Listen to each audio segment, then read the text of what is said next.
ಒಂದು ಪ್ರಶ್ನೆ. ನಮ್ಮ ಅಪ್ಪ ಅಮ್ಮನ ಕಾಲದಲ್ಲಿ ಗಂಡ ಹೆಂಡತಿಯರ ನಡುವೆ ಸಮಾನತೆ ಇರಲಿಲ್ವಾ?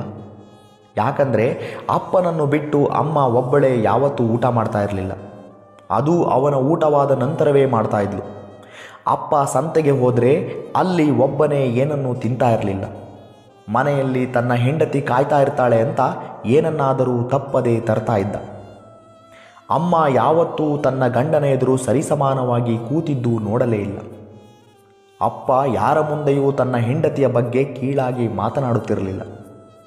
ಅವನ ಎಲ್ಲ ಕೆಲಸವನ್ನು ನಿಷ್ಠೆಯಿಂದ ಮಾಡ್ತಾ ಇದ್ಲು ಅಮ್ಮ.